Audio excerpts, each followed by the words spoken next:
Thursday Night Football is on, and it's only on Prime Video. This week, it's an old-school rivalry as the Las Vegas Raiders collide with the Denver Broncos. Coverage begins at 7 p.m. Eastern with football's best party, TNF Tonight, presented by Verizon. Not a Prime member? Not a problem. Simply sign up for a 30-day free trial. It's the Raiders and the Broncos, Thursday at 7 p.m. Eastern, only on Prime Video. Restrictions apply. See Amazon.com/Amazon Prime for details. I've been looking forward to this for a long time. I have Lisanne Falk here. And Lisanne, what would be your favorite line from Heathers? Oh my God, there's just so many. Whenever people ask me this, I just go like, oh, can I say all of them? Because they're just all there. But just for, I don't know, because I was re-watching some of the film recently. And I love when Kim Walker says, come on, it'll give you shower nozzle masturbation material for weeks. And I specifically like that line because I remember it was a tongue twister and she had a really hard time on the day saying it. And then we would all start cracking up. So it doesn't just, slide off the tongue. But that's just so one to of, speak. 1,000. Yeah. now, behave. From the heart of Hollywood, it's the Patrick Labyorteaux Show with Patrick Labyorteaux. It's the Patrick Labyorteaux Show. Patrick Labyorteaux, he's the one you gotta know. Tonight's episode, Lisanne Falk. Patrick Labyorteaux Show, he's the one you gotta know. Okay, you know her as Heather McNamara from Heathers. I know her as literally one of the sweetest people that I have ever had the opportunity to work with. Please welcome my friend Lisanne Falk. Woo-hoo! Hi. I can't clap. Hey, Lisanne, how are you? I'm great, Patrick. Thank you. It's so nice to see you. It's been a while. It's been quite a while. I mean, for real, just to set the table. So we'll get into all of the kind of ins and outs. But Lisanne and I did not meet on Heathers. We met on a TV movie called Prince of Bel-Air, where we played boyfriend and girlfriend. Again. And then we did, yeah, or before. And then we did, was Ram really your boyfriend? We'll talk about that later. So sweet. He's consoling me and everything. Of course you were my boyfriend. Come on, don't disparage yourself like that. Well, he also did a lot of things in the pasture, which probably wouldn't pass muster today. Okay, so Lisanne and I worked together on this TV movie called Prince of Bel-Air, and then we ended up doing Heathers, and so we've known each other since the 80s, which for you millennials, that was like before cell phones. It was crazy. Yeah. So the good old we've days. known each other. Yeah, exactly. You could get away with a lot more. Act 1, Beginnings. So here we are. Okay, so Lisanne, you are, before Heathers, before anything, you're a famous model. So how did you get started in acting and modeling? What was it that, because you started off young. So how do you get from just being a regular kid to being in the biz?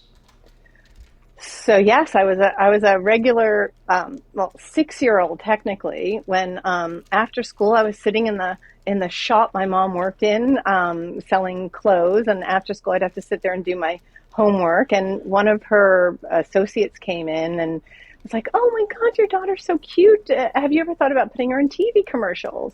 And what do? I hide behind my mother's leg because I'm so shy, if you can believe it, at that point in my life.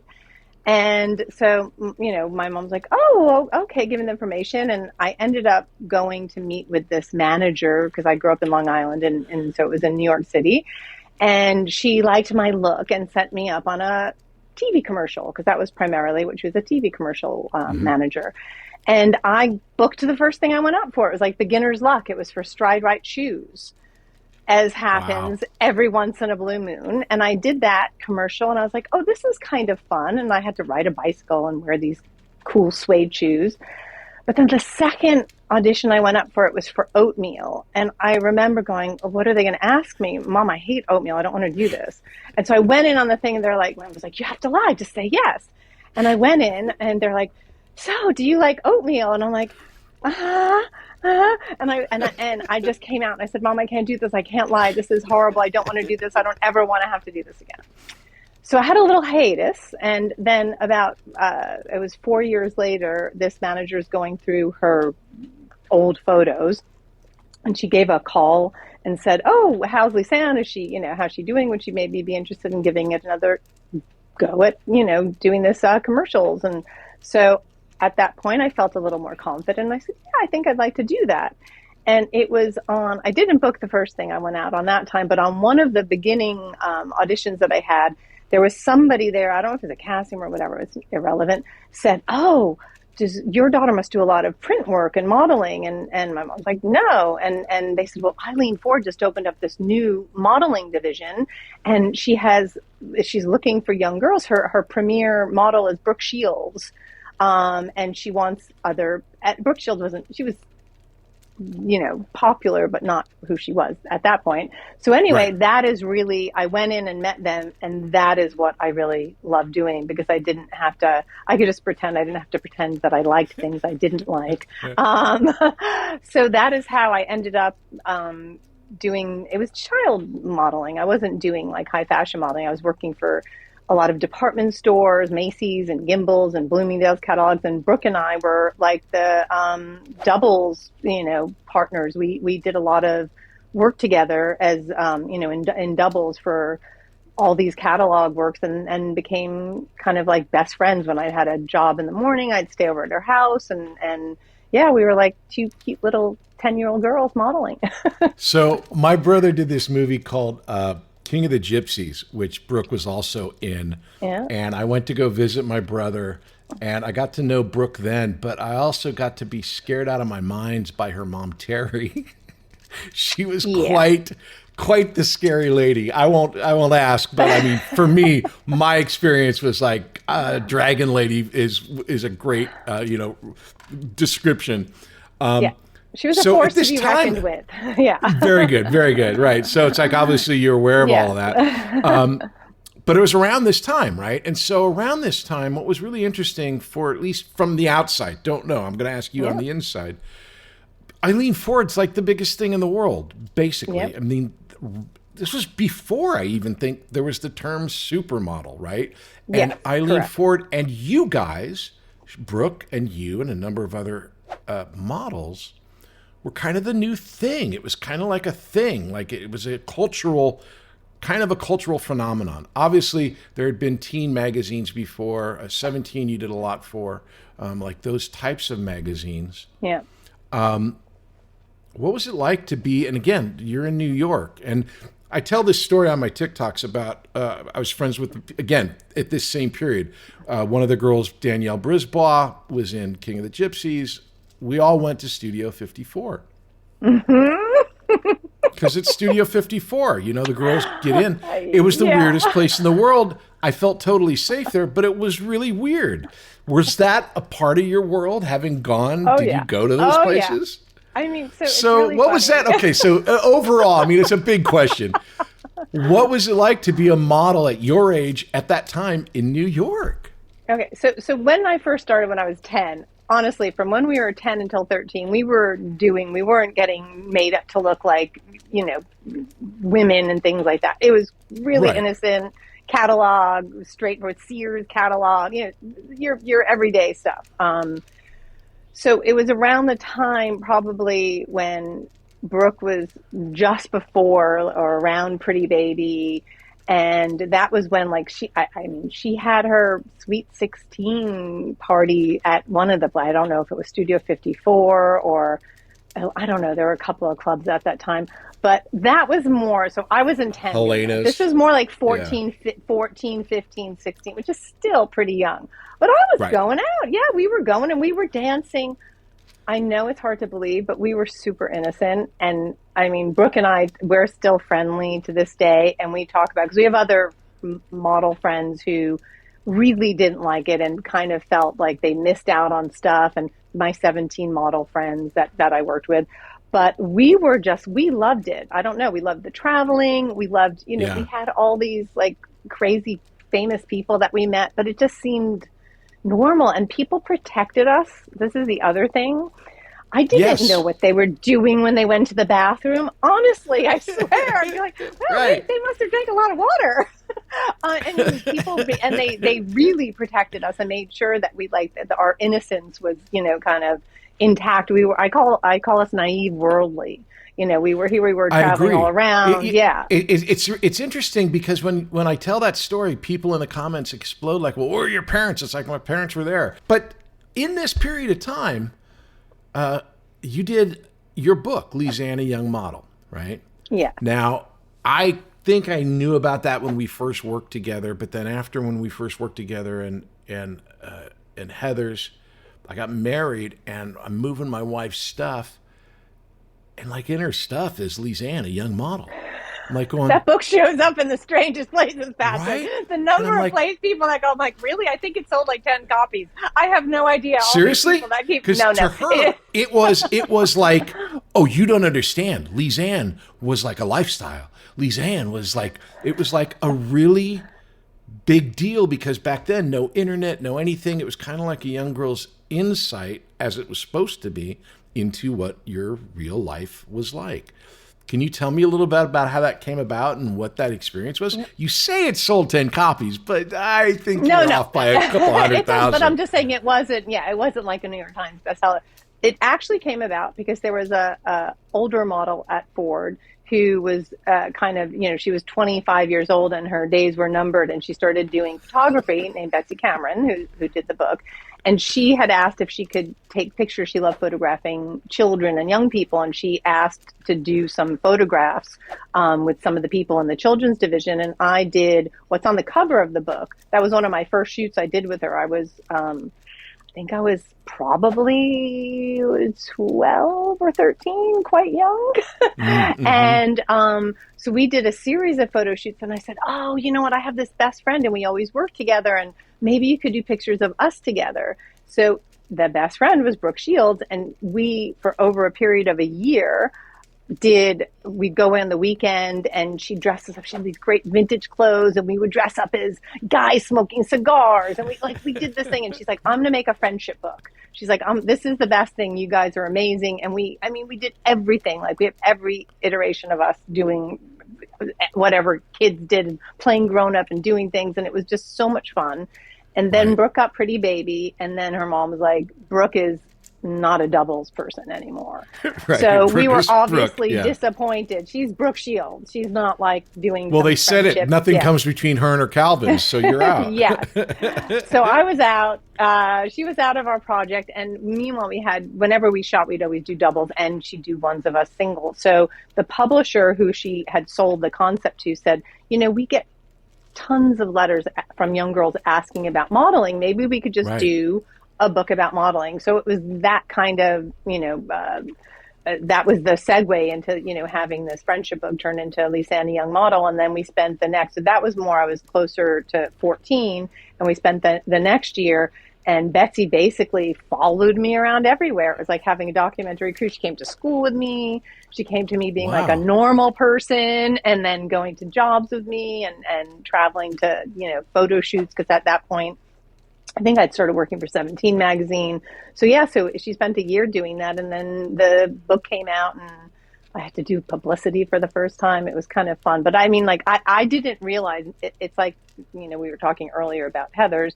You don't realize at the time when you're doing something, it didn't seem like it wasn't a phenomenon. I wasn't on the cover of Time magazine like Brooke was for Pretty Baby or whatever.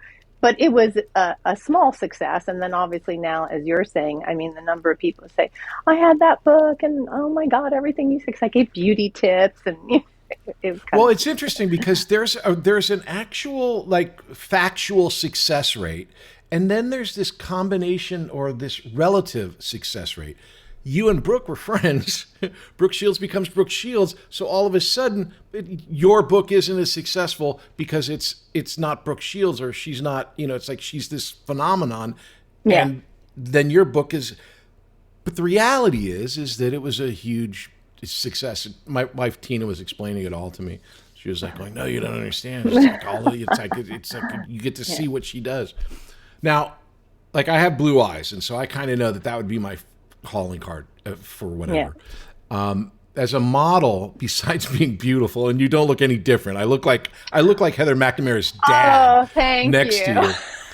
I'm going to guess though that what was it? Your hair? What was your thing that was like everyone goes, we loved Lisanne's blank? I think these are all things you look back on, and I could say without being so. I would say Yeah. probably my hair would, it still is like it's like its own character. It's like my hair. Exactly. And yeah. then also, I think my smile. I think I always had. I like to laugh a lot, and I had a good. Yep. I don't know. It wasn't like this. I think having a big, like Brooke had her eyebrows, and I have Right. eyebrows, not quite as significant, but I had eyebrows too. But I think it was my smile and my hair, and I think I had like a certain innocence, but at the same time, I guess people projected other things onto that. Well, you had a relatability. I mean, the sickos will do all that all by themselves. Yeah. But I think looking at your photos, it was a relatability of like, not the girl next door, because I never lived in that neighborhood, but definitely like a approachable a real person, as opposed to, again, some of that time when you're talking about all those models, the adult models, it was all about the high fashion and just the imperviousness of without any type of personality, just a face. So you're doing this modeling, you're a huge success, you've got this big book. How does it go from that to acting? Is it traditional, like, okay, now was there a manager? Was there a talk between you and your mom about, I want to do acting now, or how did that happen? So I never wanted to be an actor. I mean, that wasn't something like, I want to be an actor. That, like I said, when I was doing even the commercials, I felt it was just something that didn't feel as natural to me. Right. So I still auditioned while I was I auditioned for commercials, and I would do commercials every now and again. So I wasn't really auditioning for film and television at that point at all. My whole goal was, I love modeling. I'm going to model until I graduate from high school, and then I'm going to go to college, and I'm saving all my earnings so that I could pay for college. That was the goal, and I'm going to be an archaeologist. That was what I have no idea why. It was pre-Raiders and Law. For whatever reason, I wanted to be an archaeologist. That was my go-to thing. They said, what do you want to be? I'm going to be an archaeologist, when I was like 6. So I basically, mind modeling for all it was worth. And I was lucky. I got a bunch of 17 magazines. So I that was a big deal at that time. Yeah. And then the big thing that happened is, so Eileen Ford was the Cat's Meow, and then Johnny Casablancas, this European model agent from Elite Model Management, came to New York, and there were model wars. And one of my best friends... Model Wars? Are you kidding me? There were model wars. Oh, that's awesome. Did you not? Eileen Ford was... Because he was the agent that she would send her girls to in France. That he had a big agency there. But he came to New York to he thought there was a market that he had. That's Eileen Ford's turf. Yeah, he was turfing her out. And my friends from 17, who were Phoebe Cates was one of them. She left and went, because she had been with Ford as well. She left and went to Elite Model Management, and then she started whispering in all our ears. And we, like a bunch of us, moved. This was when I was about 15.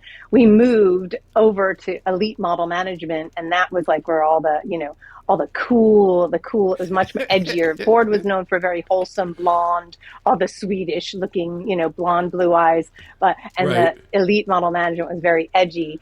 And so I went there, and then I graduated from high school at 16. I got out as soon as I took all my credits, and I got out, and then I went and lived in Europe for 3 years and built my portfolio editorial. Where was your base? Where were you based in? Milan, Paris, Germany. And again, like, I'm sitting there, I just think about, we talk about having kids 16 years old. I was just like, my mom stopped coming with me to New York City when I was 14. She's like, okay, you got it now, just take a train.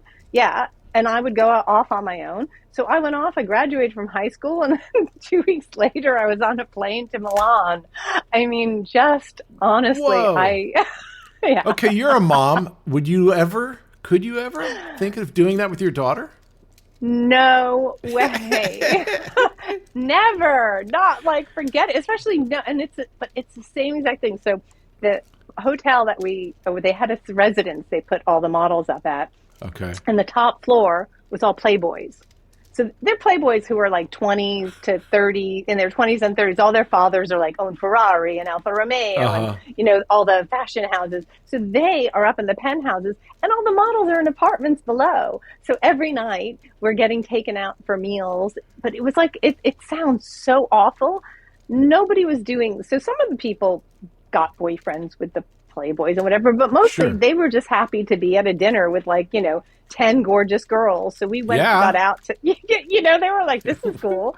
So yeah, here I was just, it's pretty entertaining. I think I feel very fortunate that I didn't, nothing bad ever happened to me. And I didn't have anybody, you know, take advantage or have anything, because it just, when I think about it now, it was so ripe weird for exploitation.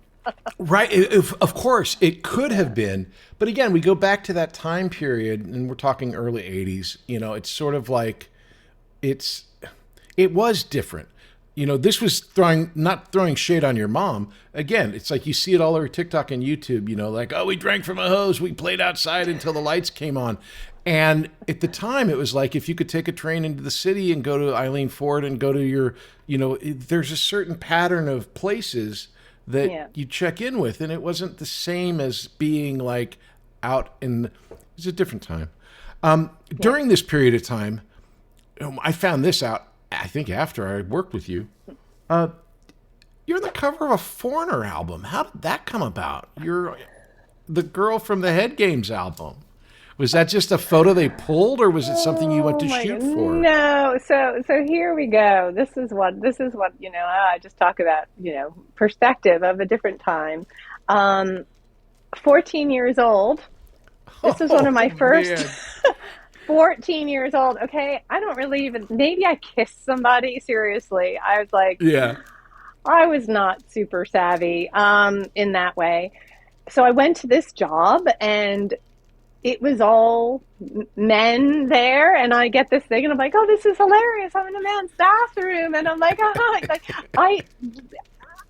I mean, the naivete that was, you know, going through there was, it was funny. I never saw a urinal before. I was doing like, I don't even think I understood the context of what I was doing.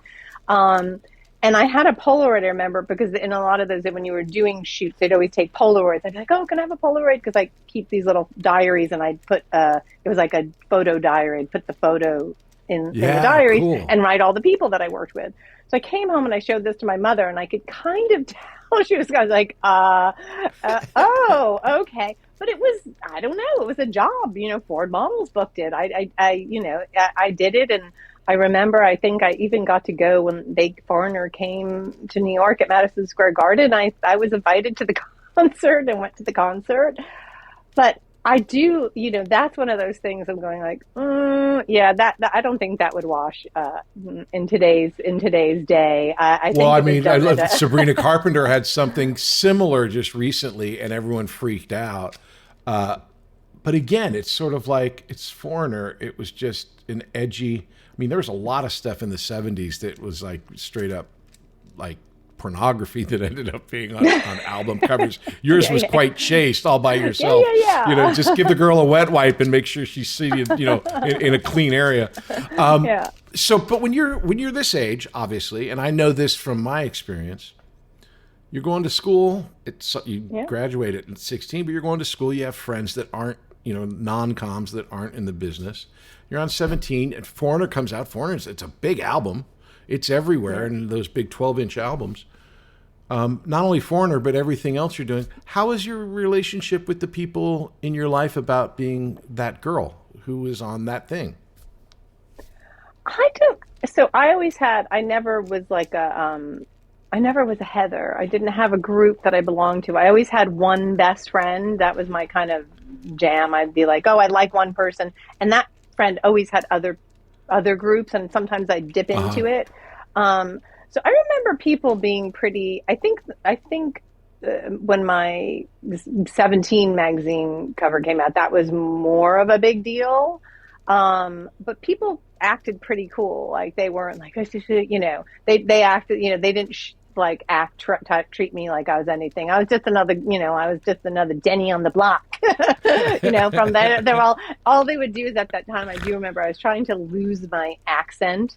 And because I spoke really Long Island, and whenever I would come home, like go back to school, and they'd be like, "You're talking funny. Why are you talking? You really think you're something, don't you?" And I'm like, so I really spoke like that until I left Long Island when I was 16. Because any time that I was trying to, polish those edges, I got severely made fun of. So everybody kept me kind of in check, and if they were impressed, they certainly didn't act like they were. Well, Long Island too is kind of interesting, where it's like it's a world away, but it's right across. It's also right next door. Yeah. Now I'm from literally the San Fernando Valley, born and raised here. I've one never of the few. One of the originals. True Californian. I've never met another Lisanne. Is that a name from back east, or is there a story behind your name? Of course, there's a story behind my name. My mother. I have two sisters, and I'm the youngest, and she had my sisters before me were Joanne and Suzanne. And so when she was having me, she was trying to figure out what cute, clever name could go along with the Joanne and the Suzanne. And somebody had given her, I guess they had those those baby showers where people would give you presents, and someone gave her one of these kind of bathrobe-y gowns, and it was made by Lisanne, was the name of the company, and it was this kind of old English writing, and she loved the way in script, and she loved the way it looked, and so I was named after basically this bathrobe-y lounge thing. And if everybody got it wrong, that was the thing with my name. People be like, Lisa Ann? Is it like, so your name's Lisa and Ann, or Lisanne? And it used to drive me crazy. And now I'm just like, if it starts with an L, I'll answer to it. It's fine and whatever. But it was something that, it was basically, from there, and it worked with Joanne and Suzanne. So. Got it. Well, beautiful story. All right. So we're back on track here with. Okay. So Johnny Casablancas, is that his name? Johnny Casablancas, yeah. Is he the one? Is that how you got into the acting aspect of all of this? Oh, no. Okay, so how did you get into acting? I'll make the segue so we're not here all year. All right, I have to take my Heather's jacket off because it's squeaking and I'm starting to get. It's very warm, and so now that we're getting into the stories, I gotta. Very good. Okay, so. So I played out all this European modeling and traveling Europe, and then 18 years old now, cut to 18 years, we'll cut a few years. I applied to Emerson College because at that point the archaeology's over. I'm going to be a broadcast journalist. I go out before I'm going to start to California to visit my sister. So I decide I'm going to go to California for the summer, to Los Angeles. They have, there's not an elite there because there's not a lot of modeling, but they have an affiliation. There wasn't at that time, like LA was kind of very catalog-y, very localized modeling stuff happening. So I feel like it might have been like Wilhelmina. I don't know. There was some other modeling agency that I went there, and I was doing some modeling, but they were like, "Oh, we get a lot of commercial and film and television. Would you be interested in doing that?" And I was just like, I don't know. I was like, I can try. I was like, I've never trained. I don't think I'm a very good it wasn't something that I had this, like I said, this burning desire to. Yes. So I started going for commercials. I at that point, I guess I was doing the commercials. I was booking commercials, and this is very close to the time before the show that I did with you. But the year, so for basically from that, I didn't go to college. Sorry. I started doing really well, and I really loved it out there. So for 2 years in that time, I was going back between New York, because I was still going to New York and doing some modeling work with clients that would hire me, and I'd be flying back to LA. And the first beginning time that I was there, I got up for some TV show. They were doing a reboot of Gidget. Right. And I got like a screen test. Of course, I'm like everything was wearing a bathing suit, like every time. Come in your bikini or a tank top and shorts. So I got really close. That was what caught me, because it was one of the first things I went on. and I got really close on it. I didn't book it, but then I was like, oh, this is kind of fun. I now enjoyed it. And I was like, oh, maybe I'm going to learn how to act. I'm going to start taking, classes. So that's what I started doing. I started taking some different classes in LA, and then I'd go back to New York, and I was going back and forth. And it was the Prince of Bel-Air was when I went back to LA for one of my times where I was staying there longer. I went up for that audition. And what's really funny, I did not remember this, so I was telling you, I have my Filofax diaries, and they're all, it's like Pandora's box. Like I basically went through, because I don't remember everything. Oh, my God, look at that. I have every year from 1981 up until 2004. And what I did in them is I basically would write what audition I went on, who was in the room, how I did, sometimes what I was wearing. So it's not like a diary like, oh, this person was nice to me or mean to me. It was more just like a kind of so I remember the things that I did, if I went to see movies, whatever I did. Yeah, a lot of actors keep track of that, because if you go in and you wear something that you want to make sure you're wearing the same thing again. What were you wearing? That character. Yeah. God forbid you were that. We like that girl in the in the green bikini, and now she's wearing a red one. It's very confusing. So I had written down, which I did not remember.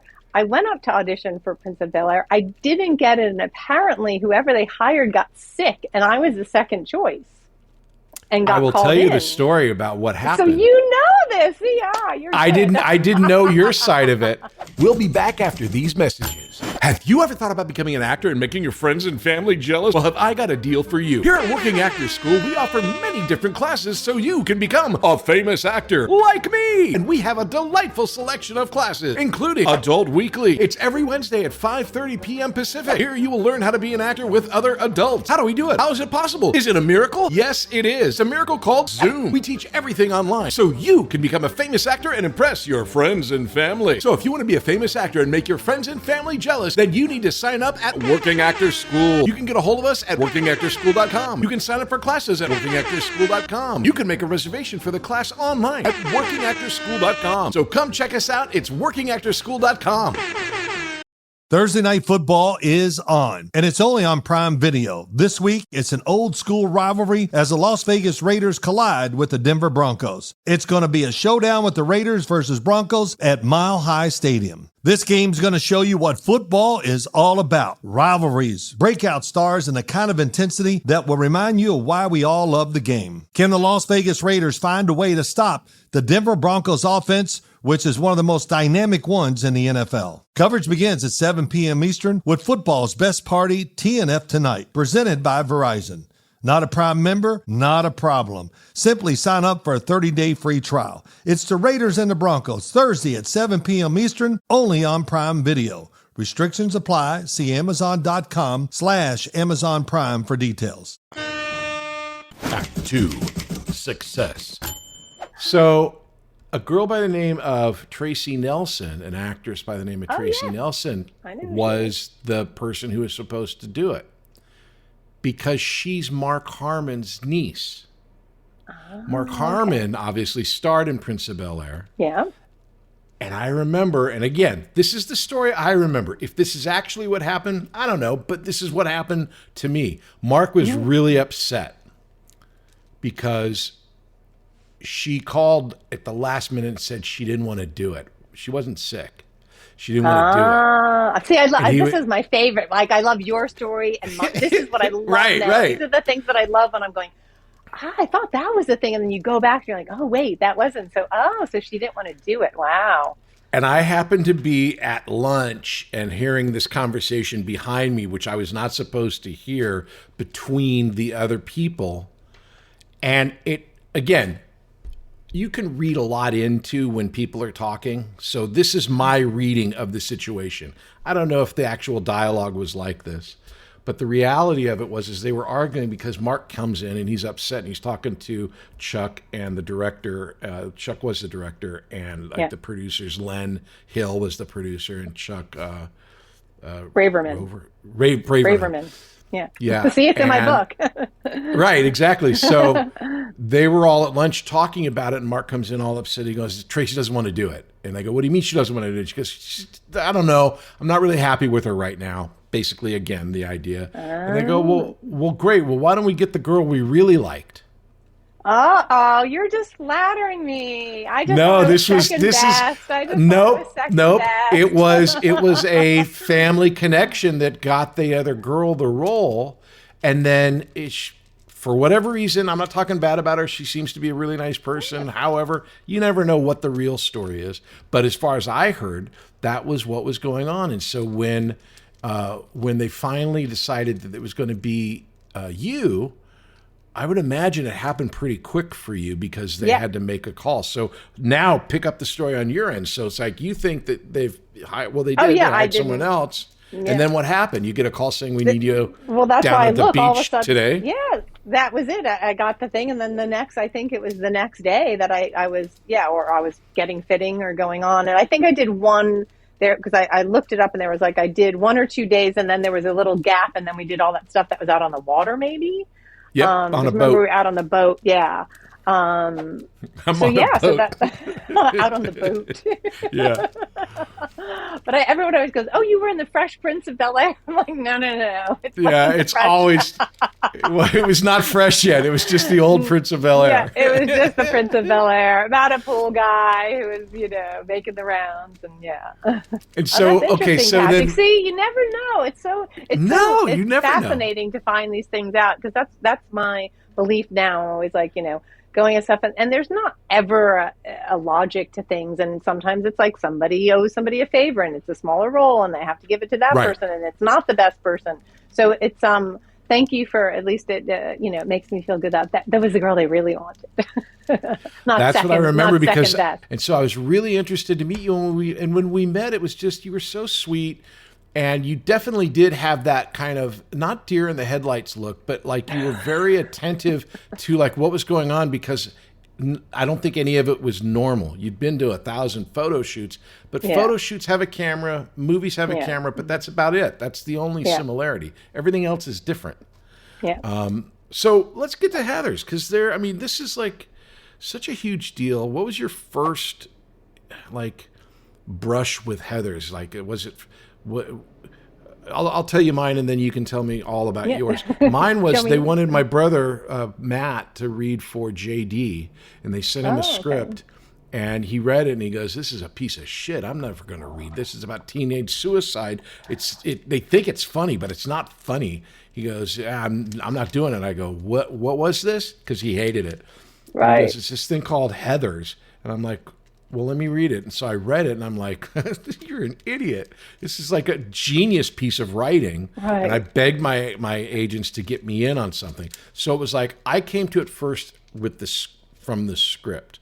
How did you find it, or how was it just a regular audition that was on that list of 120? I definitely did. Mostly as you pretty much, I don't know if it was the same for you, unless you were on the higher pecking order. You weren't getting script until you got the third. You either sometimes you skip the casting person, but on new people who I didn't know, I would have to go in casting. Then I get a call back to read for the people, and then at that next place when I was going for something, then they give you the script, which was fine because it's a lot of work to read the script when you're if they know kind of you're right or not right before they do it. So thinking back, and Heather's interestingly, I hate to interrupt, but Heather's interestingly was a really difficult read. Because the first 20 pages, Heather this, Heather that, you're like, one of the great things about the movie, which we'll talk about later, is the look of all of the Heathers. Yeah. But it's all black and white in the script, and it was really hard to keep track. But please, go ahead. So you're going in as an audition. Yeah, I think it's fascinating that you're your brother hated and you loved it, because I think that's what I love about the movie, is that I love that it's chalk and cheese and if everybody likes something, then I'm like, that's just meeting in the middle. So I love that. So I just had a regular audition. I got an audition. It was Heather Chandler. That was the sides. Heather number 1. It wasn't even Chandler. It said Heather number 1. And I went in and read for casting because I didn't know the casting. It was Dennis and Seltzer. I hadn't read for them before. And I went in the morning. I just went through all this because of the stuff we were doing for the Heathers book that they're doing. So it's fresh in my head because I didn't remember it. It was like what you were saying. I had all these stories that I'd been telling, and then I actually went and looked and like, oh, wait a minute, it wasn't exactly that. So now I went through the books and saw everything. So I went for Heather #1, came back in the afternoon from Michael and Denise and read Heather Duke. Wow. And the big thing about the audition as well is what you were saying. So at this point, I had just turned 23, but I always looked young. I mean, I had a young look about me. Yeah, you look about 24 now, so yeah. Oh, you're so nice. I'll send you the check in the mail. So I was stuck in this thing because the Brat Pack was really coming on then, and they were a little bit older. So I was too young. I looked too young for all those movies that they were doing. And then I was too, so I heard that they really wanted real teenagers. And I'm, as I told you, like terrible liar. I was like, I'm going to just tell them. If I tell them my age, I know they're just going to dismiss me. So I was like, I'm going to say 19 because there's a teen in it. And that's when I went in the afternoon to read for Heather Duke, Michael, and Denise. And I said, yeah, I'm 19. And I practiced. That was like more than my lines. I was practicing lying about my age because it was like the worst thing to do, which, like you can't ask people that question. So isn't that hilarious? There's like ageism in Hollywood at 23. Of course, yeah. So I went in for Heather Duke, and then I heard they really liked me, but they really were trying to get names, whatever names, like a bit more names. I wasn't any name. And so I basically said to my agent, I said, I didn't even read the script. It was just now I had seen the Heather one, Heather 1 and then Heather Duke. And I was like, I just want to be in this movie. Can you just tell them, like, I'll do any part in this movie. I just love it and blah, blah, blah. And so they called me like a week later and they said, would you do, it's a smaller role, but I was Country Club Courtney. That was what I was booked as, Country Club Courtney. I was thrilled. I was like, sure, that's fun. It was a fun, snarky, whatever role. And again, Patrick, I don't know. I wasn't in the room. I don't know. Maybe they didn't get sick or maybe this didn't happen. But as the story goes, another month goes by because all the auditions were like in January and they were shooting in like February. Right. All of a sudden, like the week before, I get this frantic call and they're like, they want you to be Heather McNamara. And I was like, oh my God, like my dream came true. And apparently there were a lot of shifting. I had put out a lot of offers and they had people that fell through. The same thing happened with Kim Walker's role as Heather Chandler. Heather Graham was who they really wanted. And then her parents just thought it was too subversive and they didn't want her doing it, which I loved. Wow. She was still with them, I guess. And then her first project she did, I guess, when she was away from them was Drugstore Cowboy, which is I think a lot worse in terms of stuff. And then ended up in Boogie Nights. So it's like, exactly. Yeah. So the irony. So I know that she Kim ended up in there because she was dating Christian and she had auditioned as well. But she, they picked her up, and then I think the actress is Danielle Van Zernak. She had just done La Bamba, so she was kind of a bigger name than me for sure. And then she got a lead in a movie, and this was more a supporting, co-star part. So she dropped out. So I ended up going in, and I was like, within moments, doing like getting my hair made yellow and having makeup and hair tests and getting fittings and on the, first day of the shoot within like a week. It was crazy. So again, I guess I'm sloppy seconds. So you never sloppy. Always, the perfect choice. They were lucky. So you never had any test readings or any chemistry readings with any of the other girls? No, we went straight into rehearsals. Yeah, it's crazy. How was your behind the scenes relationship with the other girls? And I'll phrase it like this. Again,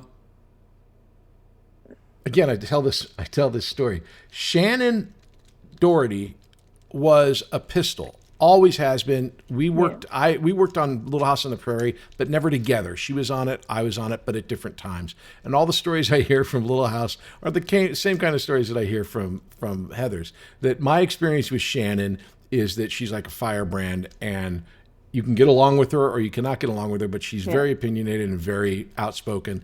and can be really fun or really terrible, depending on your experience with her. Yes. I had a great time with her. I think she was really fun. My experience with Kim was distant just because Winona to me was like a sweetheart who, when we were at events after the fact, when she was Winona Ryder, she would be the one that came up to me to say hello before I even knew she was there, type of thing. Right. It was like she wasn't that type of celebrity that would be like, I don't talk to them anymore. She was the first one to initiate. And then of course you were just a sweetheart. But of course. how was when you're working with that group, there's a lot going on, not to mention the girl part of it. How was all that? I think it was not dissimilar to what you're saying. I mean, almost exactly. So I was older. I wasn't in school. Winona and Shannon both had school. So when they were, I mean, I remember the first day we had to get all the scenes, and then they had to keep going off, and I had to do my my close-ups with the basically the script supervisor who had, I just remember her having a very funny accent, and it was just kind of like, that was like another learning experience of like how to act when the person that is supposed to be there isn't there. Right. So, and Kim, I mean, the way that I remember it is, I feel like, first of all, she was definitely more serious. I'm not a serious. I mean, I'm not a serious person. I'm always looking to have a laugh, I guess. I'm serious about what I do. I mean, I take things seriously, but I like to laugh and have fun or do whatever. So Kim was definitely, she intimidated the heck out of me. So which was perfect, and Right. so if something works, I wouldn't try to, mess with it. And I think also probably her stepping in and then people knowing her and Christian were together, it was probably, she probably wanted to prove that she was there on her own accord or whatever. I mean, I'm just making stuff up. I don't know. And then Shannon, she just came in there and she was always saying stuff, and she basically kind of rubbed all of us the wrong way initially. And it was very well known that she really wanted Veronica, the part of Veronica. And she Right. vocalized and made a lot of noise about that. So we just all kind of tolerated her. And then Winona and I don't know how we ended up becoming really, really good friends. I think I was hanging out a lot on the set when I wasn't working because they were shooting. Corvallis High School was right down the street from where I lived. And so I used to go and hang out. And I think that's probably why I used to go and hang out on the set. And so I knew like that was really my film school, because I learned like what everybody and every job did. I was hanging out, talking to them. I was just like, really felt like I was a part of it. And we became quite close. Christian, I don't even think I ever had a conversation. I feel like I'd never had a conversation with him. Like he was just... Yeah, Christian, to me, everyone gives him crap for being Jack Nicholson, but it's like that's kind of who he was at that period of his life. I don't think he was... Yeah. If he was leaning into it, fine. He did a great job. Yeah. I remember talking to him because he was in a movie called Name of the Rose. Yeah, with that was Sean why Connery. Winona loved that movie, and that was why she was really... Yeah, she loved him in that movie. The funny thing about Christian is I know his mom, because his mom's casting director, Mary Casting, Jo. Yes. And that's so how it's like I knew. I knew Mary Jo forever. Mary Jo. And whenever I talk to Mary Jo, she's like, she thinks of me as Christian's friend, like chum from work. It's like, that's not quite how it works, but okay. Yeah, we didn't hang out. But I thought, and again, this is all my interpretation. I also kind of remember Christian falling for Winona and breaking up with Kim. But that was like, again, it was like a high school thing. It sort of felt like there were rumors, but I didn't know if it was true or not. And it was just sort of a weird, like, all right, whatever, settler romance. But it was all very awkward. Right? All very awkward because you're sitting there and you don't know. And I mean, that is the bit where, I mean, Winona was so young. And I think that, as happens, you're doing these scenes and connecting with your co-star, and whatever it was. So, yeah, I mean, there was definitely something developing. And it became very awkward, and then it became really awkward because then I'm just like, I don't want to be a part of any of this. I don't, Kim August, like all that stuff. You just want to kind of step away from. Well, it's like high school. And it is. exactly. So it was the movie playing out. But Kim and I ended up, after that, we went to acting school together. We went to this 2-year acting program, not in the same class. And then we did Say Anything together and Preppy Murder. So we were both in 2 more projects together.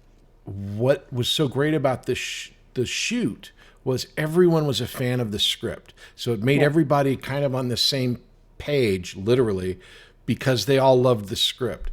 I was always amazed at Michael, because the director, because of how like chill he was for a guy directing his first movie. So Michael's super chill. But he's super chill now, but like he's 20-something years old directing. Yeah, he was like, But like he'd be reading the newspaper in between setups when everybody I knew who was directing at that time would be micromanaging or trying to get the and he was just like, okay, here's how we're going to do it.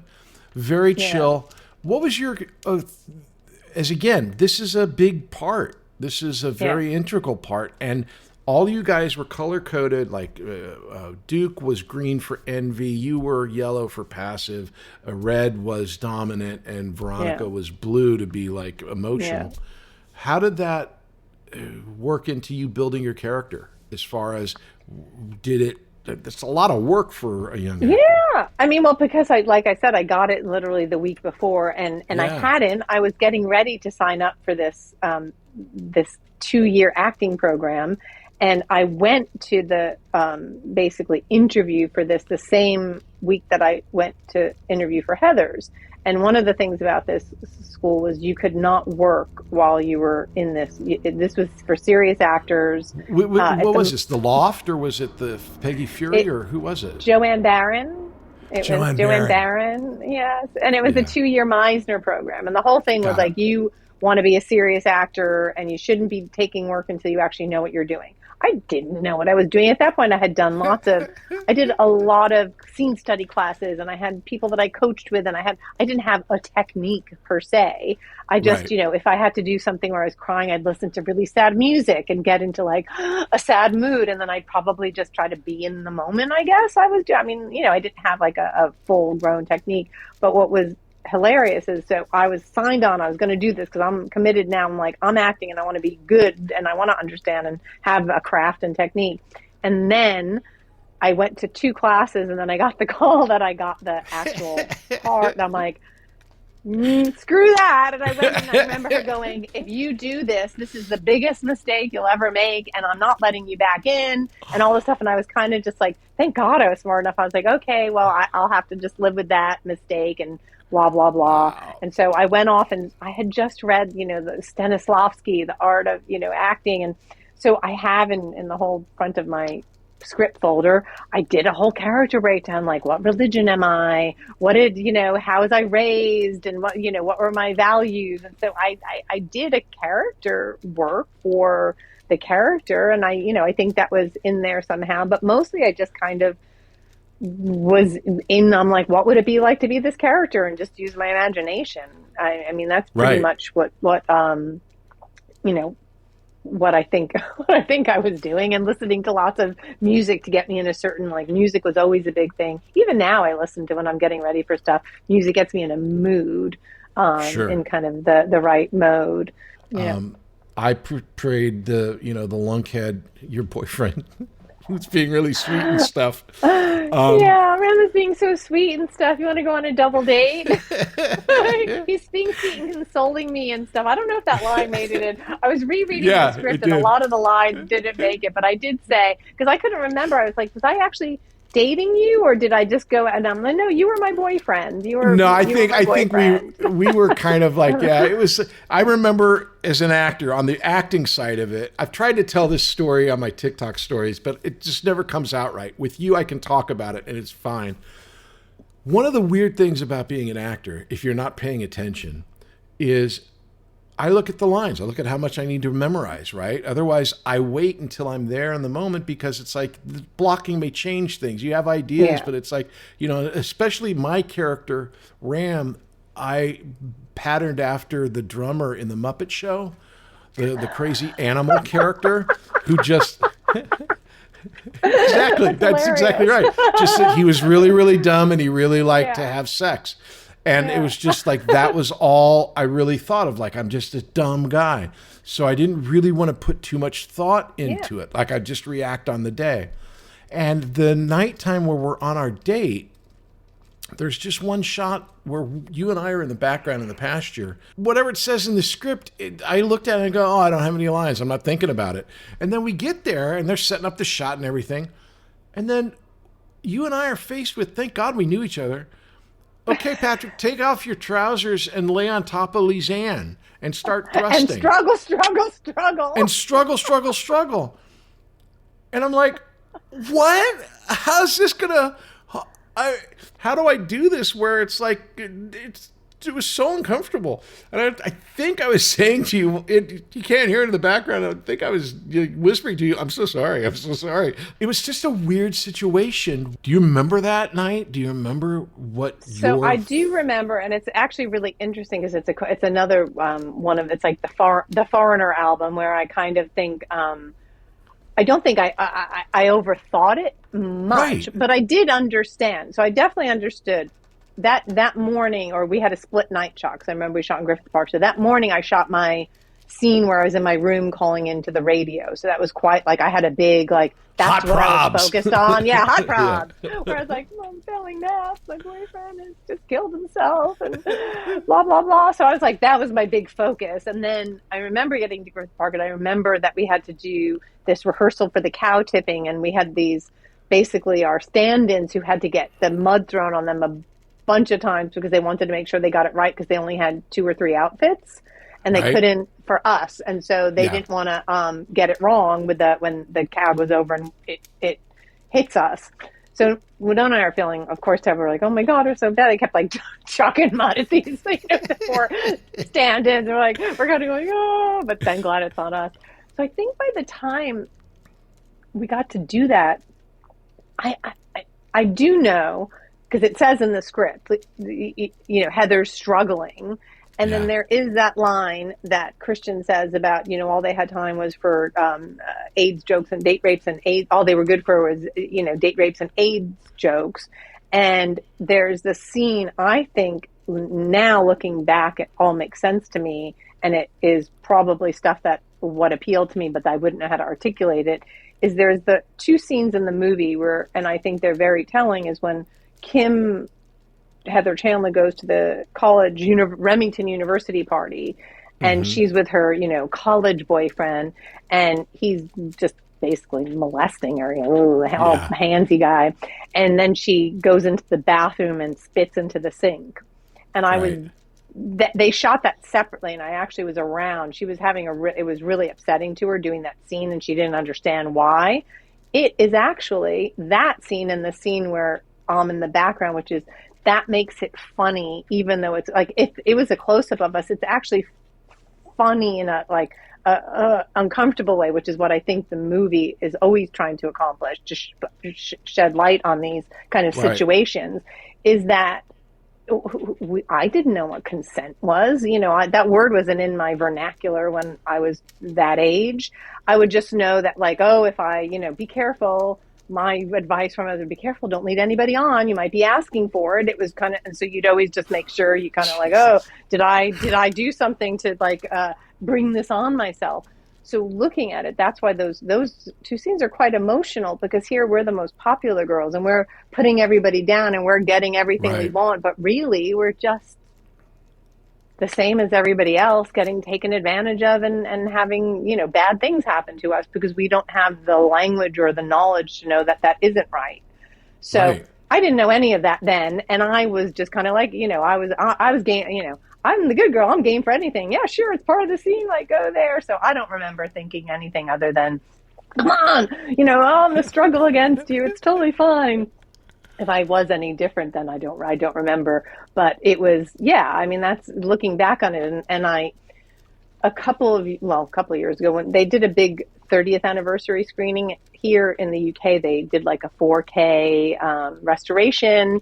And I was living here. They didn't know that at the time, but it just so happened. And so I went and did a bunch of press, and I went to these 2 screenings at the BFI, which is the British Film Institute, and then this other kind of retro theater, and did a Q&A. Michael came over, And I did this article for I'm looking down at it, for the Guardian, which is like a big paper that's here. a big deal. Yeah. And I did a bunch of interviews. So I'm going to look at this. And I remember the reporter asked me about that scene.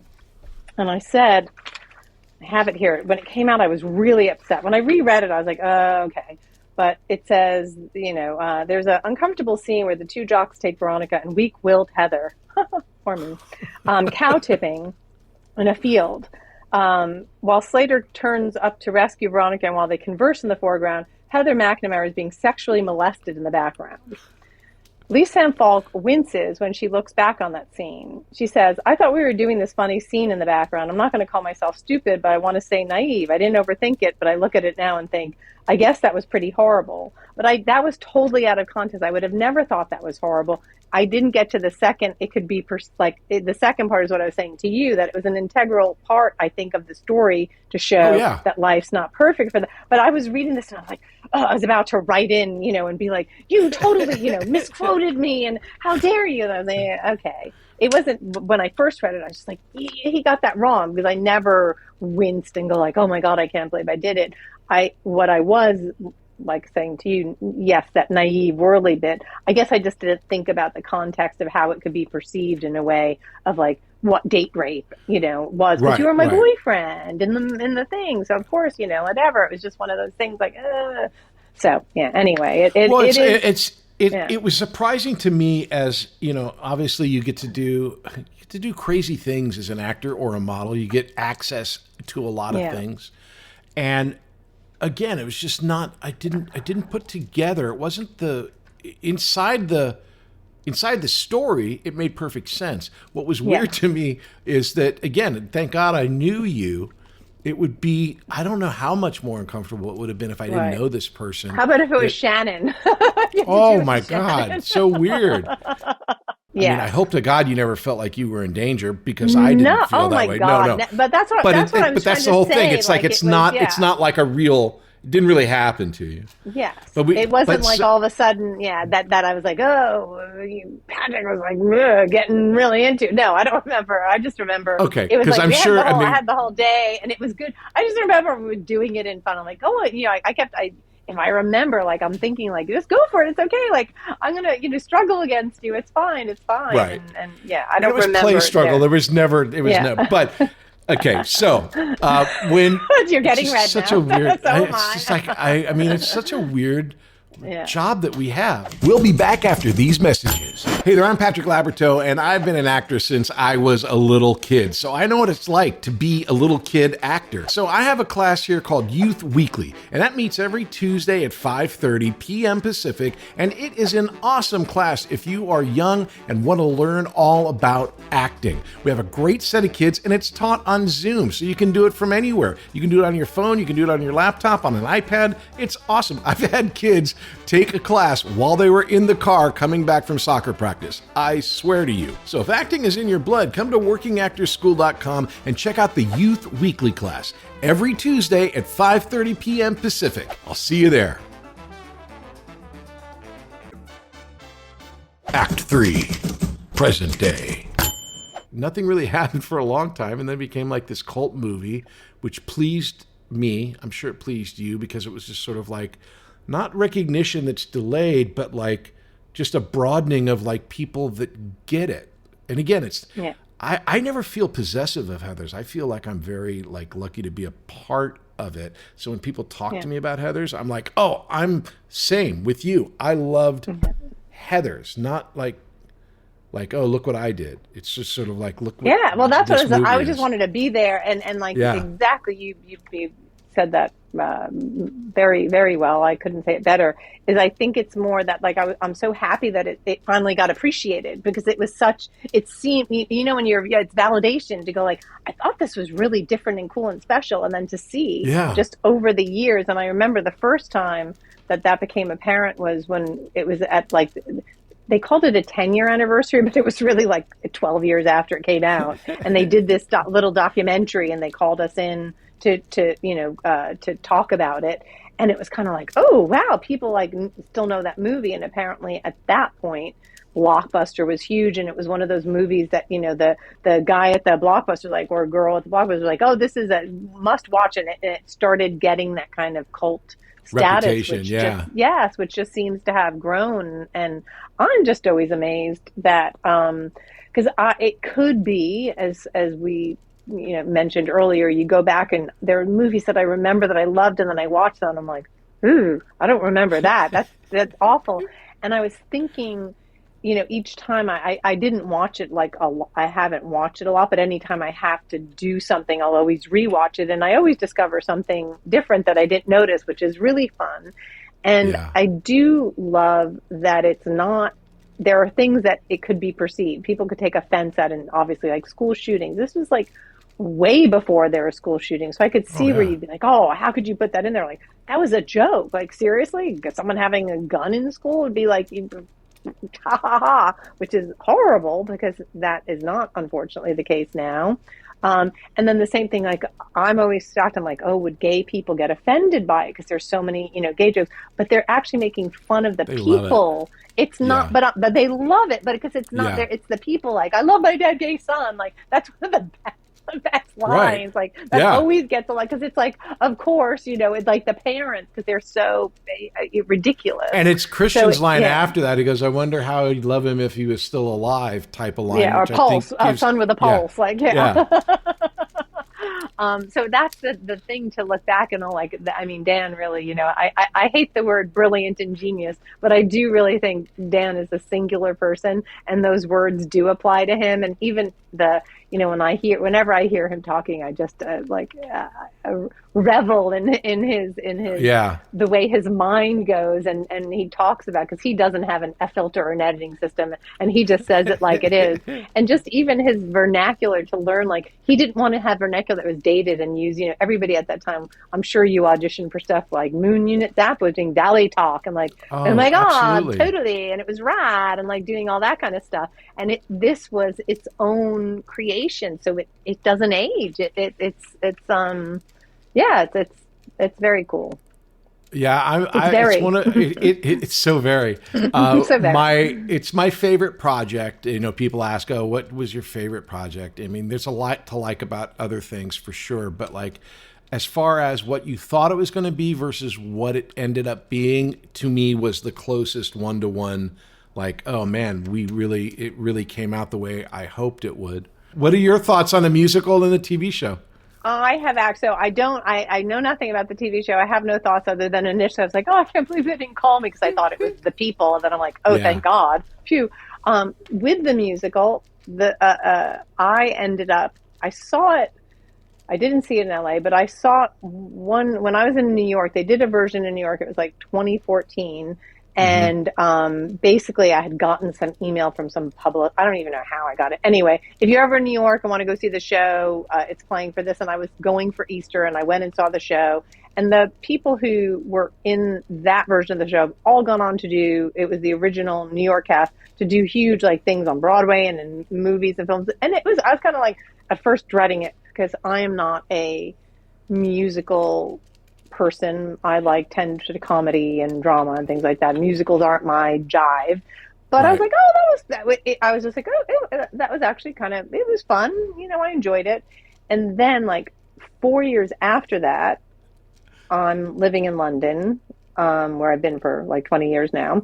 And I was going in for, my husband and I were having like a date night or something. And I was looking in to see what was happening. And I looked up and I'm like, there's a workshop for Heather's the Musical. I was like, that's hilarious. And I go, we should go see that. I should just go and show up. That wouldn't that be funny? You know, here I am, I'm a wife and mom. I'm not like totally on hiatus from any acting. So I call up the theater that it's in and I go, oh, hi, I'm just wondering, are there any tickets for tonight? And they're like, no, it's sold out. They were actually like super rude, where people here are not generally rude. And I was like, oh, is there anybody who's like involved in the show that maybe I could talk to? I said, because I just like to, you know, talk to them because I have some kind of history. No, nobody's here. Sorry. Can't help you. And I'm so not like this. And I'm like, yeah, whatever. But I got really rough. You know, that like you did with the resume. I'm just like, yeah, you know what? And I dug through my emails, like going through looking for that publicist who like invited me 4 years before in New York. And I Right. find her email, but nothing's going to come of this. And I write her and I'm like, do you by any chance, is it the same people? Because I tried up and this person was really rude and I'd love to go to see the thing and blah, blah, blah. Literally 5 minutes later, I get a response, and it's from Andy Fickman, who's the director. Fickman, not and Tennant. the writer Fickman, Kevin thank Murphy. You. Yeah, I know right. who you meant. Yeah. And they were just like, "Oh my God!" I think it was Whitney. Whitney forwarded us your thing, and please be our guest and come. So I ended up going to this. It was a very early workshop because Andrew Lloyd Webber owned this theater in London where he wanted to kind of incubate musicals for, to bring to the West End and whatnot.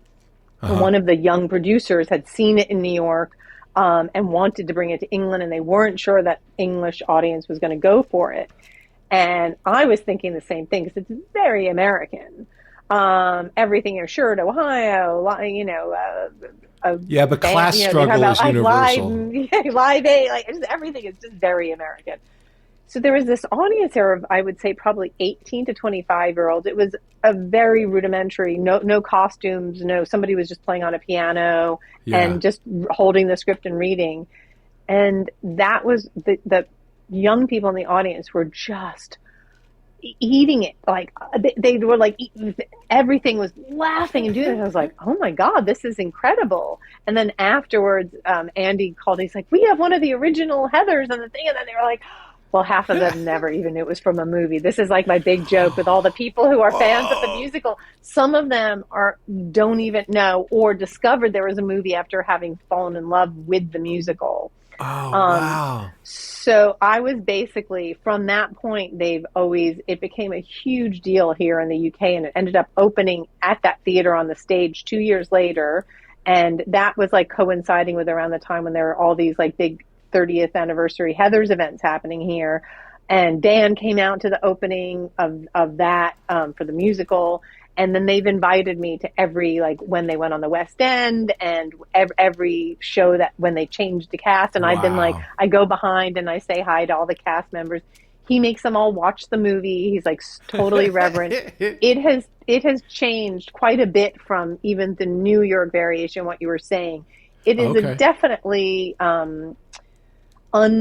somebody said this, and I think this is a good, unfanged version of Heathers. But for what musical theater is there some fun songs, and the audience, it's like a cosplay. I mean, everybody comes there dressed as their favorite characters. That's cool. That's it's like theater experience is different. Yeah, for sure. Honestly, the audience makes it all. They were like, about fitting in and that the whole high school resonating, and they really made it's Veronica's personal empowerment journey, which is nice. So it's there's all the songs and all the fun lines. There's stuff around, but it is really about like claiming who you are as a teenager and just that journey. So I have been I'm their cheerleader, and I do appreciate it because it has brought massive people, if nothing else, like an audience to the movie. As when I've been at some events and I make a joke that people didn't know it was a movie. So I'll be grateful for that. Well, you're a young woman still. I mean, honestly, for real, it's like you look great, but you're literally the last Heather standing. What? Oh, man. That's weird, right? I mean, tragically, we lost both Shannon and Kim. Like, there's no way they should be gone, but they are. Yeah. Is that, and do you know today, Penelope, did you see the news? Because somebody forwarded it to me. Penelope Milford, the one who played Pauline, she just passed away. Oh, man. So, and there's quite a few. I don't like to have Glenn Shaddix passed away, but obviously, but these were young girls. There was no way. Yeah, there are two other younger. Peter, the guy who played Peter, committed suicide. Right. Did you know that? Yeah. So it's kind of like awful.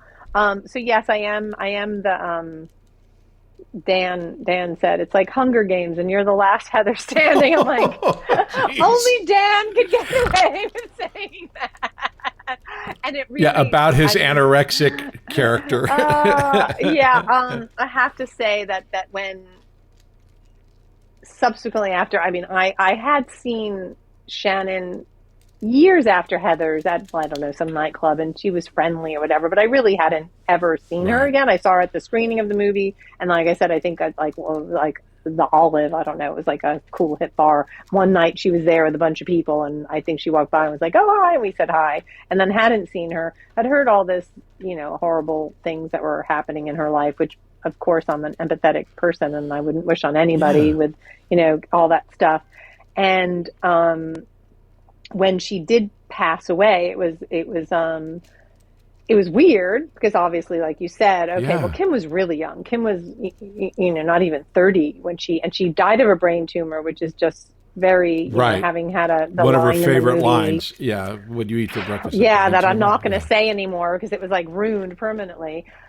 So Shannon, I think she was trying to make amends on her life, or at least be more retrospective. She had a podcast, and I had actually watched. I was kind of marginally curious. I watched a couple of them. I'm like, oh, okay. Well, she seems like maybe she's taking stock and taking, and kind of looking back and realizing that maybe some of the things she did were, maybe not great, and everybody wasn't against her, but maybe some people were. And so I felt like, I was like, oh, looks like she's growing up. And then that happened, and I remember somebody was like, oh, you need to say something. And I'm like, why do I need to say something? I'm like, that's weird. I'm not a huge social media person. It's not like, oh, my best friend. I go, that just feels predatory or weird to me.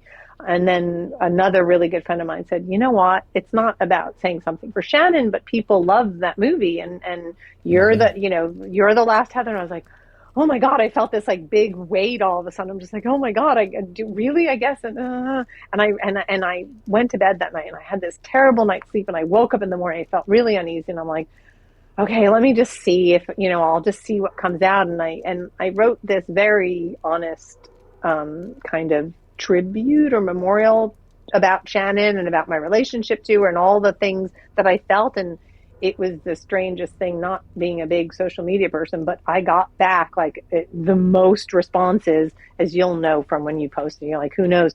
A bunch of people died in the same week, and I was surprised by how much kind of audience she got, and people who remembered her and were saying stuff. And also, I'm like, I'm not jumping on a bandwagon, but it was there.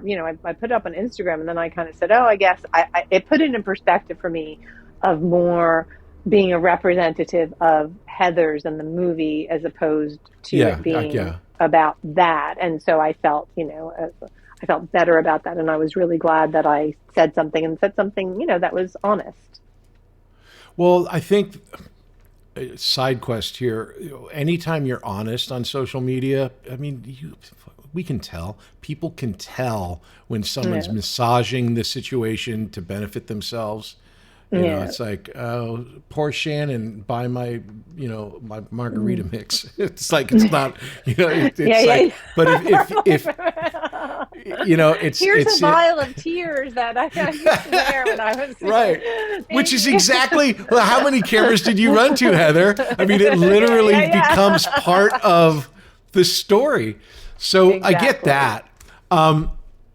Moving on to happier times or other, understandings here. So they did the play, they did the TV show, but there's so many things that have been influenced by Heather's, and two of them specifically for me are Jawbreaker and Mean Girls.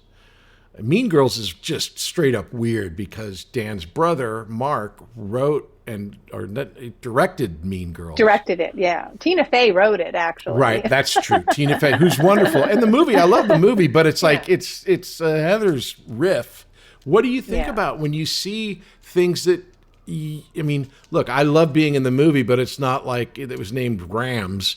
It's named Heather's. So you're the Heather, and when you see a movie that's influenced by it, what goes through your mind? I don't overthink these things. I just, I actually accidentally recently watched Mean Girls. I hadn't seen it since it came out, and we did a last God, I wish I'd known you were in LA. We lost touch. Anyway, we did a screening at the Vidiot's Theater in Eagle Rock, and Dan and very Michael cool. and myself. Yeah, we were there, and they always do. It's such a cool theater, and they had on the shelf all the movies that we had all been in, and then all the things that were influenced by us. So Dan and Michael and I are standing there, and of course Michael picks up the Mean Girls thing and starts giving the middle finger. He's like, eh! And then we're all like, giving the thing. So apparently I had heard that it was Mean Girls Day on October 3rd, and so I was like, oh, I have this funny picture that I never did anything with. I'll post it, and I'll start I'll start a war with the Mean Girls war. And so I posted a picture of all us giving the middle finger at Mean Girls on Mean Girls Day. But I think I don't know, all that stuff, anything, I'm going to take it as a compliment, anything that if you're part of something that people talk about, that they remember, that influenced other people, that's what every musician that's great was like, oh, my, influence of Bob Dylan. So It's like that you're the seminal, point at which that type of an idea began. Hey, we were the beginning. So that's cool. I don't have any problem with it. What would be like your favorite memory of Heather's? Like, and when you think about it, is there one thing that stands out about it for you? I remember having a lot of fun at the wrap party because we had the prom. And I never had a prom because I left. I graduated high school and took off to be a high fashion model in Europe. So as one does. Yes. I missed my prom. So I just remember went shopping. I think I even went with Winona, and I got like some thrift store, like fun tulle dress, and like had the whole. Oh, you look beautiful. No, I remember. No, because it was like we were all. It was a big deal, and we had it in the gymnasium. At the school. At Corvallis. It was like, it was a perfect little end to this great experience. We'll be back after these messages. Hey, I'm Patrick Labyorteaux, and I play an actor on TV, and I've been doing this for a long, long time. And I know what it's like if you are in a class with people, and sometimes you just want to have that one-on-one connection with the person that you're working with to go over, I don't know, a particular scene, or maybe you have an audition, or maybe you just want the privacy to try stuff that you don't really know is going to work and not have anyone look at you. Well, I have the perfect solution for you. It's called One-on-One with Patrick Labyorteaux. You can book your time at workingactorschool.com, and it's just me and you for an hour going over whatever it is you want to work on, breaking down the script, talking about character, figuring out your intention, the spine of the scene, everything that goes in to making a dynamite performance. So if you're interested in acting and want that one-on-one personal attention, check out One-on-One with Patrick Labyorteaux. You can find all the information you need at workingactorschool.com. Act 4. Questions. Okay, so here we are. We're in the questions. Now, it's called Tina, as Tina's Gotta Know, because my wife is the one that came up with these questions, and her name is Tina. Tina gotta know. Tina, Tina's gotta know. Tina wants to know, number one. That's called That's Showbiz. What is the most Hollywood moment in your life? And again, Hollywood represents everything since you've been to Milan and all of that. I've been to Milan. My life is just so full of Hollywood. Thank God I was digging in Pandora's box looking for refreshing all my memories. God, I think in the way that it was probably my first Hollywood moment when Brooke did Pretty Baby. Mm-hmm. She invited me to go to the Cannes Film Festival with her. So we were 13 years old. Okay. So I had to leave school. Like, that was the fun part. I'd be like, oh, sorry, can you give me all my English and math? So I have to leave school for a week to go to the Cannes Film Festival. And I know, seriously. And Mom, can I go to Cannes with Brooke? Yeah. But I didn't know is it Cannes or Cannes? Like, that was a big thing. Like, what do we call it? Is it even the Cannes? What is it? What's the actual answer? I don't know. I just say the Cannes. What is it? Cannes. I don't know. I haven't been. Yeah. When you were there. It depends where you live. Tomato. And we flew. So I remember, like, we flew from New York. That's where we lived. But then when we got to Paris, it was like a private jet. And on that private jet was like Susan Sarandon, Keith Carradine, Louis Malle. Oh my God. And I found these pictures that were on, you know, you go on like Getty or whatever. Like I didn't even like remember all this. I found these pictures of us like getting off this private, like standing there. And so of course I'm like with Brooke, because they were at that point, there's no publicist to be pushing you out of the way to be like, who are you? Get out of the way, and out of that thing. So like we're sitting there, and what I love, I think, is it's so Hollywood. We were all everything's about how your hair and makeup and like dressing. We were in these even Susan Sarandon, we were wearing this like cotton t-shirts and little like Indian print things, no makeup, getting off this private jet, like waving at people, and then pictures of us on the beach, little bit, like bathing suits and kind of like squinting in the sun. So it was just, we were going to these dinners with like Rudolf Nureyev was there, and Diane von Furstenberg. Like I didn't know who any of these people were, but the monumental moment of that time was Farrah Fawcett was there. So Farrah Fawcett at that point was, I mean, the pinnacle of her height of who she was. Yeah. So Brooke loved getting autographs. Like, I don't know, it was her thing. I just got them because she was getting them, but she was like, we have to get Farrah Fawcett's autograph. So people were always trying to help us get these like big celebrity autographs. So it ends up that they set up for us to go. Farrah Fawcett couldn't end up leaving. Like they put this full bodyguard team on her because she was like being just mobbed by everybody. It was her first movie, which I don't think was very successful, like something with murder or something. In the Saturn V, was it a science fiction or? No, it was something about, it was like a murder movie. It was like some murder. There was murder in the title. Which I don't think it did well, but it was Charlie's Angels is what, she was huge. Right. So we got to sit, she invited us to come to her room and sit with her and meet her. Wow. And yeah, it was very cool. And she gave us posters that were like the posters that were her in this orange bathing suit that were very popular at the time. So she signed posters. We had signed posters of Farrah Fawcett, which was, So I think for me, for like just thinking about, because I was very impressionable then, whereas I think I got more, I met a lot of famous people and hung out with famous people, but I became kind of like you say, and you've been in the business long, like very few people impressed me. Right. They were just people. So for me, I think that was really the pinnacle of like my most Hollywood moment, because I was just like this fresh-faced Long Island kid. And, I was at this huge festival in France and, meeting Farrah Fawcett. I think she was also with like, I remember I looked at my little diary and says, and we met Farrah Fawcett and Huggy Bear from Starsky and Hutch. Perfect. Huggy Bear was there. So the second question, that's showbiz part 2. What's the most embarrassing Hollywood moment in your life? Most embarrassing? Oh my God. I don't know. I do remember when I was modeling, they somehow convinced me to do advertisement for a bra. And I was young. It was like 15, so it was for a Sears catalog. But they were paying so much money, and they were like, "No one's going to see it. It's a Sears catalog. There's stuff." And I don't know. I kind of got talked into it. And that, when you were saying about people at school, so I do. I mean, that was embarrassing, but I don't know if that's Hollywood. Of course, somebody found it and they taped it up in the locker. Like it was like a very Heather's thing, and I was just freaking mortified. But that's not, I'm sure I could think of some, oh God, I'll think of it after. Okay, number 3, show me the money. What is your biggest missed financial opportunity? Now, I'm not looking for exact numbers. I don't care about that. But we're always offered or always, in this town, you can get into situations where you go, oh, if I had only blank, I could have, made a killing. Well, I do. Yeah, I mean, obviously there were some modeling jobs that I did turn down for money that I just didn't want to do. But in terms of movies, when I wasn't wanting to pursue acting, the movie Blue Lagoon, they were going around.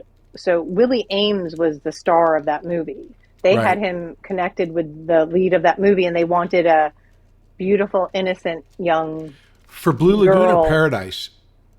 Blue Lagoon. Really? Okay. It was Blue Lagoon. This was pre-Brooke. This was before she was involved with it. Yeah, And but it's I so would have- interesting. Willie Ames ended up doing a movie called Paradise with Phoebe. That was Yes, a takeoff of Blue after- Lagoon. So, but he was originally the Blue Lagoon guy. Yeah, so he was cast as Blue Lagoon. So they went around to all of us, like every single one of us models. They went to me and Feet, like they were going around to all of us. But one of the stipulations was that you had to do your own nudity. And at that point, I think I was 15. But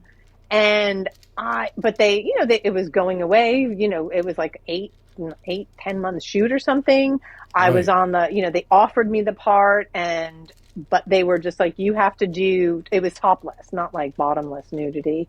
Yeah. But I just never did stuff. I wasn't comfortable with stuff like that. And I remember that my mother basically was like, I don't want to say anything because this needs to be your decision. And if I say you can't do it and then you resent that I, said you couldn't do it. And the director, Randall Kleiser, I remember him like having a whole, it'll be tasteful, it'll be this. And I was crying for days. And I just like, I'm like, I can't do it. And not that I regret that. I mean, it ended up as it should. The whole thing ended up falling apart. They couldn't get any 15-year-old to do the nudity at that point. But it was one of those things that obviously could have been life-changing for me, potentially. Sure. I don't know. Maybe it would have been different, if it was a different dynamic. But then obviously like a year later, Brooke ended up being the person, and then they looked for to discover the guy. And Willie, obviously, I mean, I don't know what happened. Maybe he was on the show and he couldn't do it and it fell apart. And he made the poor man's version of it.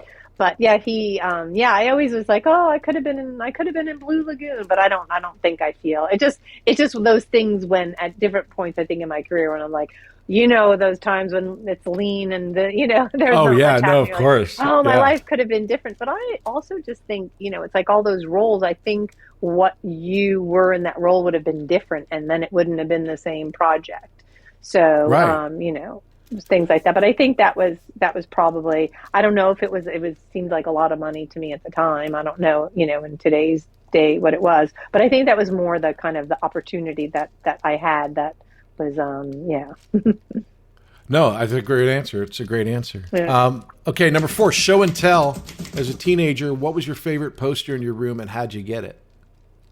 Oh, well, I think I told you that story. It was the Farrah Fawcett poster, of course, and then I got it at the Cannes Film Festival in Farrah Fawcett's room, and she gave me the autograph. But I think it went up next to, that was later, because that was 13. So I would probably say at 12, I vaguely remember there being, and those things that we talk about, like, I don't know what stories and what, like, becomes family stories and what was real anymore, but I vaguely remember that Bobby Sherman, do you remember Bobby Sherman? He was like a big teen. I remember there being a poster of him because I shared a room with my sister. So he was on the wall before Farrah, and we used to put like chapstick on him because his lips looked chapped in the picture. I just remember kind of like, oh, Bobby, your lips are looking a little chapped. And sometimes you'd have to put it on your lips and maybe kiss his lips to make sure that they weren't so chapped. So awesome. Embarrassing. Hey, I had Farrah Fawcett on my wall, and that for sure was I had both the yellow one and the red bikini. Yeah. None of them were signed. Okay, number 5, showdown. Kind of your own pick. These are your picks. What's your favorite, best thing you've ever done, and the worst thing you've ever done? Professionally, as far as like what you're the most proud of versus what you're like oh, I really sucked in that type of situation. Can be anything. Well, no, Heather's for me was like my favorite. That's favorite. Sorry, I peaked at 23. Heather's my favorite role. Just like overall, like all my relationship with Winona during it that came from that, and just meeting everybody and the whole experience, and just the movie and the role and how it all turned out. And I mean, I probably wouldn't even admit this if it wasn't on the damn IMDb. I did some movie called, I don't even know why I ended up this movie called Violated. And it was like, I don't even know what it was. It was some guy who like a bunch of models were in it. And I don't even think it's available, but I saw it. When I was looking at my thing, I'm like, oh my God, I want to pretend that didn't happen. But yeah, that was probably like, God, I wish that never happened. It was some weird, like, I wasn't part of it, but some like, I remember this, they had a bunch of models, and I don't know why this guy got like models to be in it. It was before I was even acting, but it was terrible. Like I remember when I saw it, I was like, this movie's horrible. I think it got taken down, and he got like, it got put, what it was the, who was the director they named, like when people didn't want to take a credit? Alan like Smithy. Alan Smithy. Yeah, Yeah. I think he directed that movie. But yeah, I'd like that to go away. That would be, and then of course, the Prince of Bel-Air, because that was my first role. You were good in that. You were so Wow. cute. I was cute. Yes, I was cute. I mean, there wasn't much more for you to do. Yeah. I mean, really, it was I just had to look cute. Hey, good job. Okay, Showdown. Oh, no, we just did that. Number 6, No Show. You kind of answered this maybe with Blue Lagoon. What part did you want but didn't get? Like, what did you want? Oh, so I didn't want that. So that wasn't, I would say, so that's different because I didn't want that. I actually, I wasn't looking for it, and it was one of those where it came. So I would say probably, I was just having looked through all, I mean, gosh, I auditioned for so many bad things. I'm sure you did as well. I'm like, oh my God. But when Nona was doing Dracula, we were hanging out on me. I might have been living with her because I broke up with that guy. I was like living with her. We were hanging out doing stuff. So she got cast in Dracula, and I got to be a part of when they were doing all the screen tests for Dracula. So oh, wow. we flew up. Yeah, we flew up to Coppola's winery, and we were in this guest house, and I think it was Antonio Banderas and Gary Oldman and Viggo Mortensen. But when I was there, because I was Winona's best friend, Francis is like, I want you to do a screen test for Lucy. That was my dream, of course, but I didn't want to I didn't know how to say so I got to do a screen test, that was a proper old school. It was in his studio, and they had a costume and hair and makeup. Of course, I was devastated. It was totally wrong. I mean, it was like a soup talk about naked and all this time. She gets raped by the bats, but it didn't matter. I was with Francis Ford Coppola, and it was such a. I really at that time I was gutted. I was just oh God, I really I definitely shed a few tears over that because Of course. Yeah, he was very, by the way, you shut the elevator on, but he was, I don't know. I just remember him being super cool. He would come and ask, he's like, what do you think about that, Lisa? And I'm like, me? You're asking me? And yeah, I mean, it was very cool. And I was adjacent to it, but it was pretty, I was pretty bummed about that. Number 7, favorite show. What movie has most influenced you? When you watch movies, what do you get the most inspiration from? Just over, it's so funny. When I was younger, I had my de facto, it was my movies that I loved. I loved This Is Spinal Tap. I loved King of Comedy, and I loved Deer Hunter. Those were I don't know, those were my 3 crazy movies that I just loved when I was Hey, Jerry, you see a picture of my pride and joy? I mean, just crazy. I'm kind of scared to see the reboot of This Is Spinal Tap because I don't know if it's going to be, if it could. And that's a movie I haven't watched any of those for ages, and I almost am at this point in my I don't want to rewatch because my memory is so precious that I'm just I don't want to ruin it. But I would have to say it's just so hard now. I think TV has trumped movies, and it's very rare that I kind of get super excited about a movie. I can't even think about one that I've seen recently that I'm just that's sticking with me. It's more television shows that I get really invested in. So yeah. Well, I've been binging Slow Horses, so I feel like I live in London. But I get what you're saying. That show's gotten so much better. And by the way, here's a little trivia for you. Yeah. So the guy who plays Roddy Ho, is hilarious. He's the Asian tech guy in the show. Yeah. He was the original Ram in Heather's the Musical in the UK. And I know him where yes, we're Instagram friends because I've seen him on and off throughout the years, and I'm so happy for him. He was hilarious in the role. He can dance and sing, and he's super talented. Awesome. And he and he's Australian, and he does this amazing. He did an American accent in Heather's the Musical, but yeah. So that show's gotten better and better and better. Yeah. And speaking of that, show me again, what is the movie that you rewatch the most? Like, what's your comfort movie? Because you say you don't want to rewatch those other ones, but is there a movie that you rewatch? See, I'm just like, so I have rewatched some because I want to watch them like when I want to show my son, like, I'm like, oh, I want you to watch this movie because like I remember it was really good. And then, like I said, oftentimes they're not. But I don't, yes, like books, movies, like I'm just like, there's so many. I don't rewatch stuff. Probably this is pathetic, but I've watched Heathers the most because I mostly do it for research. So out of every movie, my husband watched. So my husband watches Step Brothers. So I probably watch that.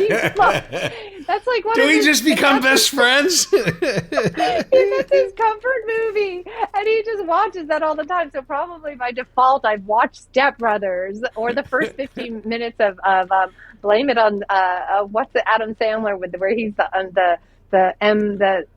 Blame It on Zohan, all about Zohan. Oh, right. You don't mess with the Zohan. Don't mess with the Zohan. The first 15 minutes of that. So I end up by default watching other people's comfort movies. I need to watch. Great. I like fresh. I like it all new. Very cool. Understand. And then finally, the final question is called Show Me Some Love. What's your favorite performance of mine?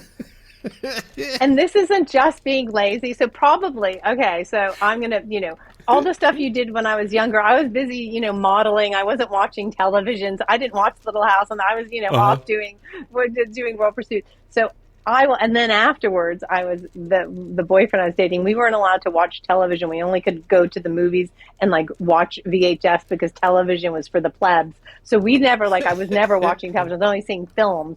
But I love your role every time that I watch the scene of you in the cafeteria. And I did write this down when I was talking to the mic about the thing because it just cracks me up. And I'm going to say your line that you say that every single freaking time. Where did I put it? I wrote it here because I'm like, I'm the worst at remembering lines. I remember actors and I remember. So I'm going to tell you. I'm going to read your line that I love. I want to set a Heather on my Johnson and just start spinning her around like a goddamn pinwheel. Punch it in. Okay. You're like the way you play around. So you're saying dumb, but it's just like I think you just ace that part. Like every line, and then you say something with the Madonna. What is the line you have with the Madonna? And then she should what pay do you think me is though. Bo Diddley. I mean, you're freaking hilarious. But, I mean, listen to all those lines. That's like he gave such great lines. One of my favorite things, which I'd forgotten and I rewatched it recently, was when they cut to Kurt and me and Ram at the lunch thing where we're checking out JD. I remember it when I saw it, but it made me laugh. I had asked the prop guy to bring over as many milk cartons as they could. So at our table, the football guy's table, each one of us had like about 10 milk cartons. I remember all that. we were doing was drinking milk. That's great. Yeah. But yeah, thank you. No, I appreciate that because that is, like I said, it's my favorite project, and so many good things came from that. But the lines are like seriously, and you deliver them just like perfecto. It's great. I'm not just blowing steam up your butt.